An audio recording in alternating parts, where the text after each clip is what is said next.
What's going on, guys? So today I'm doing a first impressions video on an Emerson Balisong.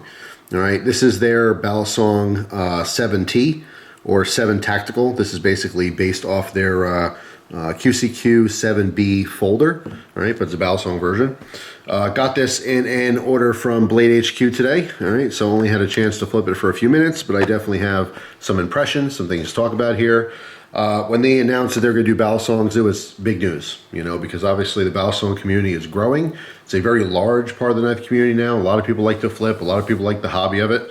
And of course, you know, as knife people, we want to see pretty much every brand come out with their own version of a Balisong. So for the first time ever, Emerson did. And I'm pretty sure these are exclusive to BladeHQ, all right, because you can't find them anywhere else.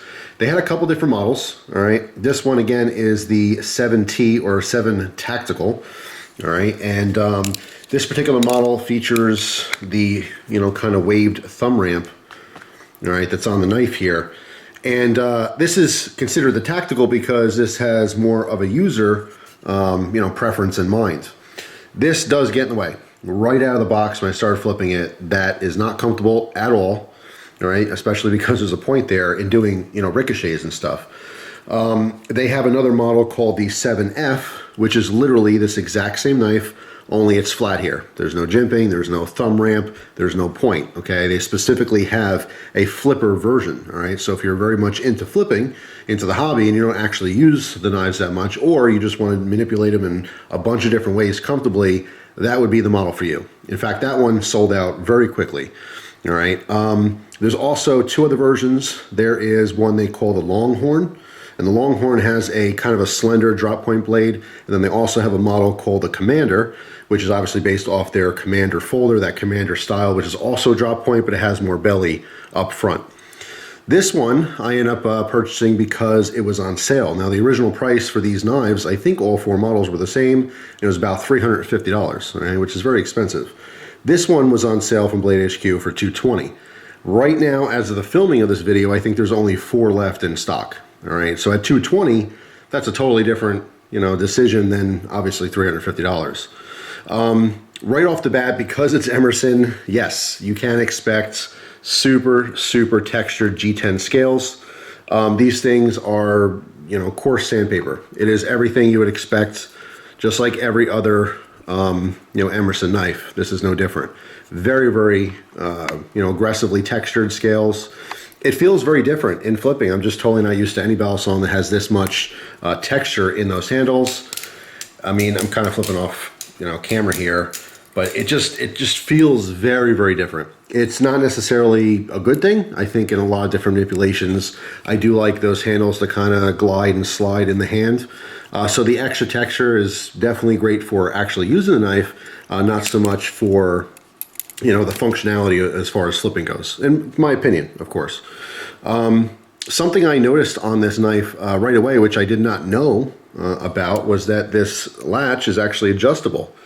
So you can see this is actually screwed in. So it's a T-latch style, even though it's a, you know, a tube. You know, there's no spring latch or anything here. It's just, you know, loosely moves around. But this actually screws in, you know, or screws out depending on what kind of tension you want. All right, so if you screw this, you know, out a little bit more, it takes less pressure to get that to latch, okay? Of course, in the open or closed position, doesn't matter. So it hardly takes any pressure at all to have that latch up. I happen to like it when it's screwed down.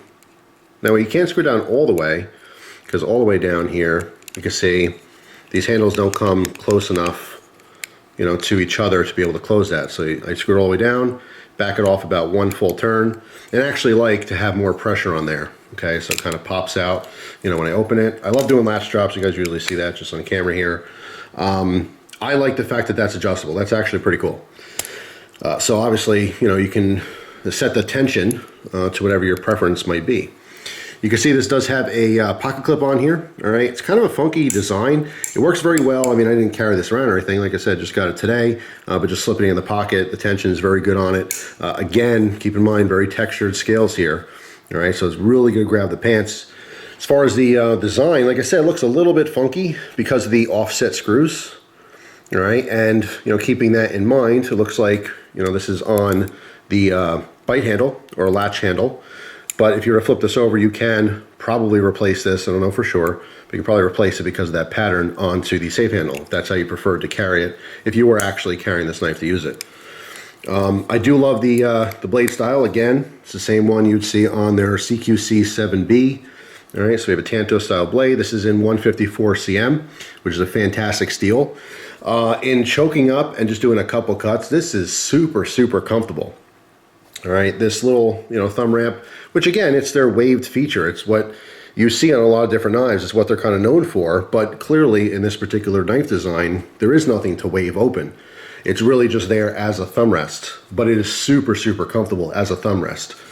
So, if you're buying a Balisong to actually EDC it and use it, this would be a big consideration. I think this one definitely excels in that as far as performance. But if you're buying it just to flip it, there's a lot of reasons I would probably stay away from this one.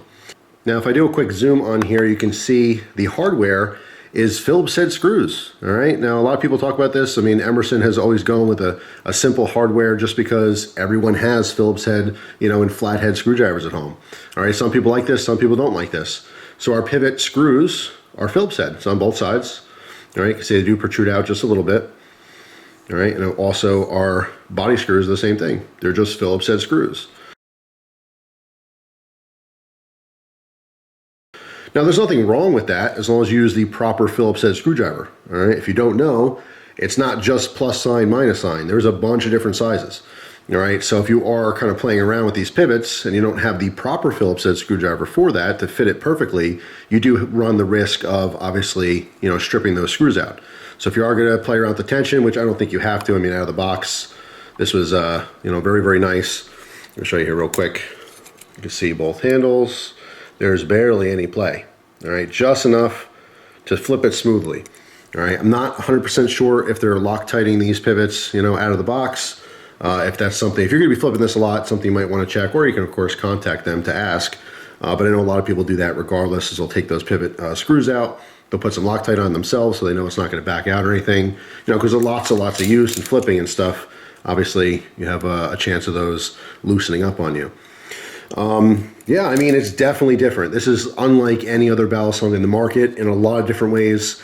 This particular one, as well as the other models, I mean, 3 of the 4 models are going to be very, very good actual users, but only one of those models is going to be a better flipper. I really do think, that having this protrusion here, again, just doing ricochets, which is bouncing, back off the top of the finger, just a couple times I felt that point. It's just really, really uncomfortable. So, it's just something that, I don't know, something I wouldn't like in a flipper. And obviously you can see it protrudes out of the side of the handle here when it's closed as well. Overall, I'm very, very happy to see that Emerson, dipped their toes into the water of the Balisong world. I think it's awesome. I think if you are a collector of Balisongs, like I am, this is a must-have. It doesn't matter if they were charging $100 for it, $500, $800, because at the end of the day, the collectors are going to want them for their collection.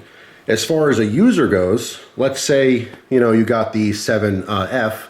I think they're calling it the Balisong 7F, something like that. But if you got that one that just had the straight spine, that was more dedicated towards flipping, I still wouldn't say that was a great knife to flip. The overall quality is well done. Emerson's always done a really good job on their knives. But as a Balisong compared to all the ones in the market, I don't think it's up there with Benchmade, with BRS, some of the other offerings that people go to for, an everyday flipper. As far as the textured scales and stuff, that comes down to preference. It's definitely different, like I said, than anything out in the market. So if you're normally flipping all different types of models and you grab this, it's going to be a totally different ball of wax than you're used to. So in my opinion, as a collectible, awesome. As a user Balisong, absolutely awesome. As a flipper, middle of the road there, Is it going to flip? Yeah, it's fine. It's going to flip, but it's not going to flip as good as a lot of the other stuff that's out there in the marketplace. Especially if you're already, in the community, if you already have been flipping and you're used to other models, you're probably not going to like this for a variety of reasons. So anyway, that's my first impressions of it. I don't think, anything would change with time. You might get used to flipping and just doing some, different manipulations that kind of avoid this, thumb rest. But, other than that, it's a very, very good user knife. I think it's very cool that they came out with their own models. They're doing their own thing, and it's definitely offering something different. Like I said, there's nothing on the market that's quite like this.